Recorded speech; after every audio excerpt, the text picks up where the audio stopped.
Apa yang kita saksikan di Palestina adalah kejahatan perang dan genosida. Dengan demikian, para mujahid yang ada di Palestina dan sekitarnya semakin bangkit berjuang untuk mengalahkan pasukan Zionis tersebut. Lalu diperkeruh lagi dengan kondisi penduduk negeri Zionis itu memiliki dua kewarganegaraan. Artinya masyarakat Zionis tidak akan ada rasa memiliki sepenuhnya atas wilayah yang didudukinya. Ketika terjadi permasalahan di wilayah pendudukan, mereka berpotensi untuk kabur ke negara asalnya.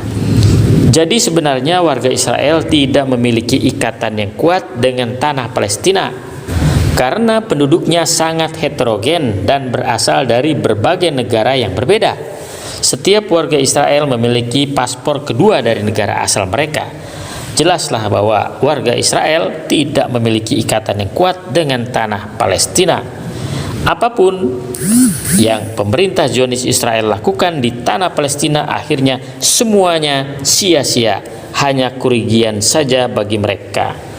Nah, untuk mempercepat keruntuhan Zionis Israel adalah apabila seluruh dunia memboikot produk-produk Zionis Israel, dari mulai persenjataan, sandang, pangan, papan, dan lain-lain. Alangkah baiknya bila Indonesia tidak membeli alutsista kepada Israel.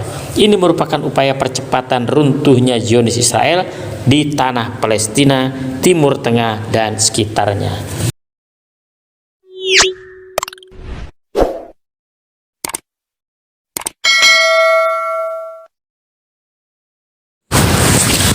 Assalamualaikum warahmatullahi wabarakatuh. Jumpa lagi dengan saya di kanal Ahmad Mutakilah. Pada hari ini kita akan mengkaji mengenai judul semua yang dilakukan Zionis Israel pasti sia-sia.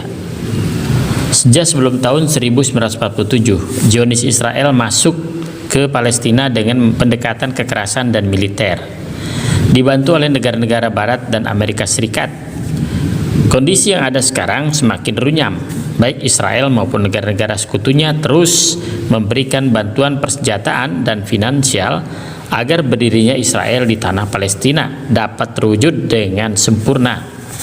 Namun demikian, Zionis Israel mendapatkan perlawanan yang semakin sengit. Sekalipun wilayah Zionis Israel semakin luas, namun perlawanan dari waktu ke waktu tak pernah surut dimakan zaman. Sebagai negeri yang terjajah, Palestina pun terus meraih dukungan moral untuk kemerdekaannya. Bagi Palestina, tak ada dukungan senjata canggih dari negara-negara dunia ketiga, termasuk juga dunia barat. Pasalnya tak punya teknologi finansial dan pengaruh yang luas, namun perjuangannya tak pernah surut. Negara-negara yang hanya mampu membantu secara moral agar kemerdekaan Palestina segera terwujud jumlahnya lebih besar daripada pendukung Israel. 138 negara anggota PBB mendukung kemerdekaan Palestina dari total jumlah anggota PBB 193 negara. Hal ini disebabkan oleh kebiadaban Zionis Israel yang semakin menjadi-jadi di wilayah Palestina. Pembunuhan, pembantaian, dan genosida terus dilakukan oleh Zionis Israel yang tidak pernah berhenti. Artinya dukungan moral kepada Palestina dari seluruh dunia akan terus meningkat, bahkan lebih banyak daripada yang tidak mendukung. Kesemuanya ini mengakibatkan Zionis Israel akan semakin terdesak secara moral dan pengakuan terhadap Israel akan semakin menghilang. Bila kita melihat perkembangan Palestina yang secara wilayah akan semakin berkurang, namun perlawanan dari para pejuang Palestina semakin masif dengan memanfaatkan teknologi yang dikuasainya. Terlebih lagi Iran, Yaman, Hizbullah, dan Jihad Islam Irak terus melakukan pembelaan terhadap Palestina. Situasi itu akan mempersulit pergerakan Israel untuk membabat habis Palestina. Semakin keras Zionis Israel, maka semakin keras pula perlawanan yang dilakukan oleh Palestina dan para pendukungnya yang berada di sekitar wilayah Palestina dan Timur Tengah. Dapat kita melihat akhir tahun 2023 sampai dengan awal tahun 2024 sudah ribuan tentara Zionis Israel yang tewas dalam peperangan melawan Hamas dan para mujahidin Palestina. Sekalipun pihak Israel masih menyembunyikan jumlah tentaranya dan tentara bayaran yang tewas mengenaskan. Belum lagi serangan Hizbullah Iran dan Jihad Islam Irak termasuk Yaman, maka masa depan Israel akan semakin melemah dan suram. Para pemirsa, melemahnya Israel bukan tanpa alasan. Dunia ketiga yang merasakan pahitnya penjajahan tidak akan memberikan dukungan kepada Israel. Bahkan sebaliknya, terlebih lagi para pejabat Israel mengobarkan semangat genosida kepada bangsa Palestina dengan tanpa adab kemanusiaan. Beberapa pejabat Israel yang memberikan pernyataan di luar perikemanusiaan ialah: pertama, seorang menteri warisan Israel, Eliyahu, menyerukan ingin menghapus Ramadan. Kedua, Menteri Keamanan Nasional Israel, Itamar Ben-Gvir, yang mengatakan hak hidup anak Israel lebih penting daripada hak hidup anak Palestina di tepi barat yang diduduki. Yang ketiga, Netanyahu bersumpah ingin mengingatkan Hamas dan ingin melanjutkan perang sampai semua tujuan tercapai. 4. Anggota Kongres Amerika Serikat Andre Ogles dari Partai Republik melontarkan kata-kata biadab ketika adanya mengenai foto-foto anak di Gaza. Ia menyatakan, "Anda tahu, menurut saya kita seharusnya membunuh mereka semua. Setelah mendengar ini, saya rasa Anda akan merasa lebih baik," ujar Ogles usai menghadiri rapat Dewan Perwakilan Rakyat Amerika Serikat. Ungkapan para pejabat Israel dan Amerika Serikat yang bernada rasis itu dan jahat tidak akan menguntungkan posisi Israel. Di tengah dunia modern dan perkembangan peradaban yang lebih maju, justru para pejabat itu melontarkan kata-kata yang bodoh, mundur, dan biadab, sehingga memicu perlawanan dari berbagai arah di sekitar Timur Tengah dan dunia. Dan dalam kenyataannya, Zionis Israel itu bukan saja melawan para pejuang Palestina, tetapi masyarakat sipil, wanita, anak-anak, fasilitas umum, tempat-tempat ibadah, dan rumah sakit. Tentara Zionis juga kerap melakukan pemerkosaan terhadap wanita-wanita Gaza.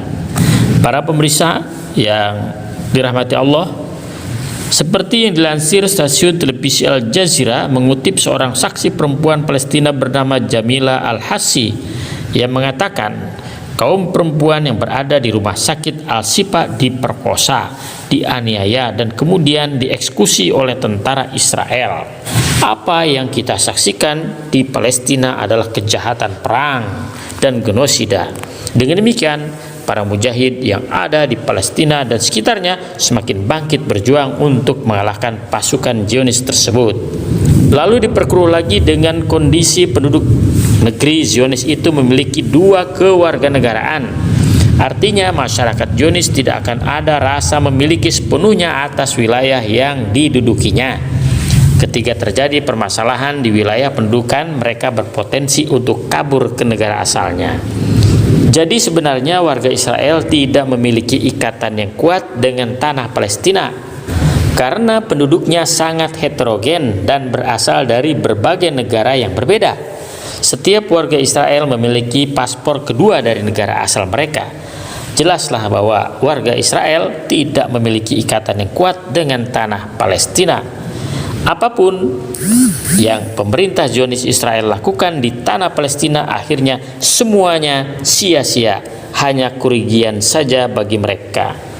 Nah, untuk mempercepat keruntuhan Zionis Israel adalah apabila seluruh dunia memboikot produk-produk Zionis Israel, dari mulai persenjataan, sandang, pangan, papan, dan lain-lain. Alangkah baiknya bila Indonesia tidak membeli alutsista kepada Israel. Ini merupakan upaya percepatan runtuhnya Zionis Israel di tanah Palestina, Timur Tengah, dan sekitarnya. Demikian apa yang saya sampaikan pada hari ini. Mudah-mudahan ada manfaatnya bagi kita semua. Ayo kita berdoa untuk Palestina.